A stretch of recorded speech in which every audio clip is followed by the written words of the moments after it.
Alright, so the Cincinnati Bengals put out their final injury report of the week last night, obviously for Friday night. So let's go ahead and break this down and talk about it because there's a lot to talk about. So starting off right away, obviously, yes, Irv Smith is out for this upcoming week. Charlie Jones is going to be on IR, so we're not going to see him for any time soon. And it does suck, but it is what it is. You know, it's a part of football.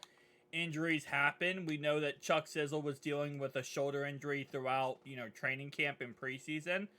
And he broke his finger on a punt return. So, hopefully he gets back quickly. He will be out for the next 4 weeks at least, as he does have a broken finger.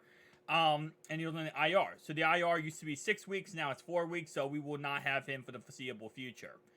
Irv Smith is another guy who, at this point, it is what it is that, we obviously don't have him for another game. We didn't have him last week, we didn't have him this week. Luckily for us, these are, very important games, but a lot easier opponents. So we don't have to worry as much not having these guys out there. But still, though, I think a lot of people have been speculating down below that we should make a trade. And I think we maybe, just maybe, should take a shot at someone like Kyle Pitts at this point. Oh, somebody, somebody tight end wise, feel like can really boost this offense up a tad bit more. Won't cost that much money and actually get us a brand new tight end. And who knows, maybe we could also trade Irv Smith with that package deal because, I hate to say it, but he doesn't seem like he's going to be worth it in the end here. He might be a bust. So, it is what it is. We have Joe Burrow, who was a full participant in practice on both days. And then we have an interesting newcomer to the injury list, and that's Akeem Davis-Gaither. So, this is actually a player we have not been really talking about. But yesterday, they actually went ahead and picked up a new linebacker from the Cowboys. And a lot of the reasons why was because of this Akeem Davis-Gaither issue. So he is questionable for this upcoming game. He was a limited participant in practice on Thursday. He had a rest day on Wednesday, and he did not practice on Friday. Currently, he has a knee injury. Now, again, like I said, if they picked up somebody else, they're pretty concerned with his injury status / him being able to play this game. Now, does that 1000% mean he's not going to play? Obviously, no. That has nothing to do with that at the end of the day. Just because a player doesn't practice or practices isn't very limited, doesn't mean they're not going to play, or no less them picking up someone means that he's not going to play. But it does indicate that there's a problem, and they're trying to take, all the precautionary measures as possible before this upcoming game versus Titans. So, my guess is, if I had to take a spit in the dark here, I'm going to say he does play, just because he was limited practice on Thursday. But, again, like I said, it's very possible on Friday he re-aggravated his knee injury, and this is a little bit more of a problem that we're going to find out in the future. A little bit worse of a problem we're going to find out in the future, right? Last and final guy on this list is Cheeto. He had a rest day on Wednesday and Thursday, and he was a limited participant in practice on Friday. Now, if I go over to the right-hand side here, you can see that some of them, the game statuses, some say out, some say questionable, which is Akeem Davis-Gaither, and then some say unspecified. Unspecified just means that the team hasn't really came out and made a public statement about that player, or give any statement about that player, whether they're going to play or not. Joe Burrow, obviously, he is going to play. But because of the fact that, he is our quarterback, every single week, the team has to kind of be like, I don't know, maybe he'll play, maybe he won't play. Just to kind of get that competitive advantage. Going into the game, I'm pretty sure the Titans know he's going to play. But, just in case, maybe, maybe not. Because they have to process completely different and, train completely different. Alright, so for our side, honestly, I'd say, out of 10... how scared am I based on the players that are out and players who are hurt? A 2 out of 10. Chuck Sizzle was really just our punt returner. He really hasn't had many snaps on the field. If anything, this just means Yoshi's going to get more time, play time. Travion's going to get more punt return time, which is awesome. I did see somebody comment down below my video and say, why do you care that Chuck Sizzle was out? Why is it a big deal? Well, first off, we haven't really had an amazing punt returner in a very long time. Last time we had a punt return was Pac-Man Jones in 2012. So I think that kind of, indicates how bad our punt returners have been.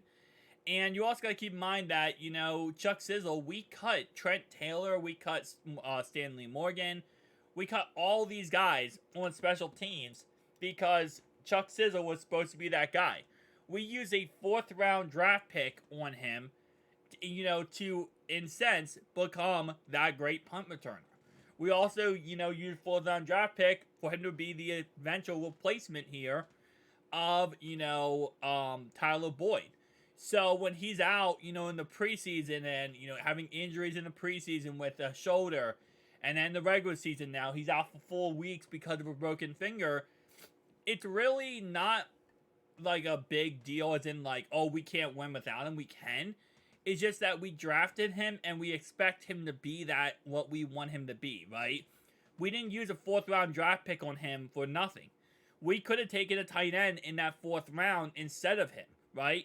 And there was other options at tight end we could have taken that would have been very successful. So it's not that, 1000% we're looking at this as, oh my God, Chuck Sizzle is going to make or break this game. He's not.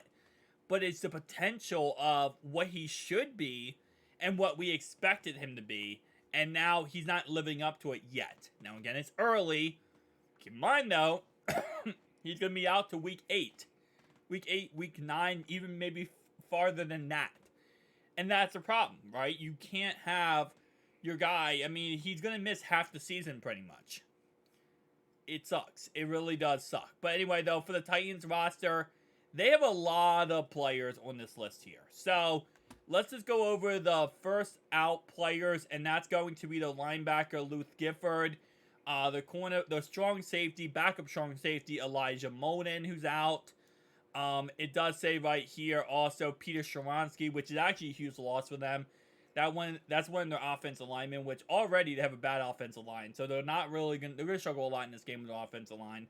And now their 1st round draft pick they just got, he has a abdominal issue and he's out for this game. So that's a huge loss for them. Definitely something you do not want to see if you're a Titans fan. And Treylon Burks is also out for this game. So that means, as I've said in my last video and many videos, we're now going to be able to stack the box, focus on Derrick Henry, and say, you're going to have to beat us through the air, Ryan Tannehill. And with only DeAndre Hopkins, double DeAndre Hopkins, and get after Ryan Tannehill. This is going to be a very good defensive game for us, personally. So I'm excited for that. But yeah, so it's going to be one of those games where it's like, this is going to be good for defense, right? Offensively, we're going to have to still get going and do something on offense because we can't be sluggish. We can't, fall apart. We can't, collapse. But at the same time, it should be a good situation for us on offense with the fact that they are without a couple of their defensive players. Now, the main nose tackle, Tart, he currently did not participate in practice on Wednesday. He was limited Thursday and Friday. He is questionable for this game. Now, my guess is he does end up playing. If he didn't practice all week, I would probably kind of hint toward the fact he might be out of this game. But the fact that they did not rule him out just yet makes me think he probably will play. It's very possible, though, that he does play on a limited snap count. So, again, another thing here, he might play on a limited snap count. Now, right now, the Tennessee Titans, I believe they're 1-2 in the season. So that's another thing, right? And usually when a team is 1-2, 0-3, kind of, season's kind of going like this, they're more amped to put in a star playmaker who might not be 100% because they want to win, right? Obviously, Joe Burrow played last week. We didn't want to start the season 0-3, so Joe played. So, and that happens across the board. It's not just the Bengals, it's not just the Titans. Across the board, if you're like, listen, we need to win this game because at the end of the day, if your playmaker sits and doesn't do anything, well, yes, it's awesome because now he's getting healthier. If you lose the game, your season might be over. So who cares if he sits in that game? Who cares if he, is healthy moving forward if your season's over? So he probably will play in the end of the day, but I think he'll probably also be, limited if anything. Arnold Landry here. He was limited practice Wednesday, full Friday and Saturday or Thursday and Friday, which it means he'll probably end up playing unspecified injury. Josh Wiley, we talked about before, he had an illness, but he was fine Thursday and Friday, their third string tight end. Derrick Henry is fine. He did practice on Friday. By the way, all the other guys, except for the last guy here, is unspecified injuries. Or unspecified game status. All the other guys in this list, though, did go ahead and practice on Friday, so they should be fine. DeAndre Hopkins should be fine. Derrick Henry should be fine. And then we have Autry. Now, Autry is their second D tackle. So this is actually a guy that's not a starter, but he's a backup. And he's also questionable for this upcoming game. So, I'm going to tell you right now, and I highly doubt it's going to happen, but you know what? I can manifest this into existence as much as possible. If they don't have Autry and they don't have Tart, we better run the ball every single play. Like, I'm not even kidding here, and I'm not even being facetious here. I would be fine if we ran the ball 90 times in a row. 90 times in a row. And if they don't have their 2 D tackles in there, they're really good D tackles, just run the football. Just run it. Run it, run it, run it, run it, run it. Run the damn football. Run the damn football. Run the damn football. Like, I'm not even kidding when I say this. Like, if they don't have their both D tackles, this could be a game where you could play great defense, win the game by just running the football, and not have one hit go toward Joe Burrow. It'd pretty much be a rest week for Joe Burrow. Just saying, could work out pretty well. Tell me down below your thoughts and opinions. I'll see you guys in the next one. Peace out.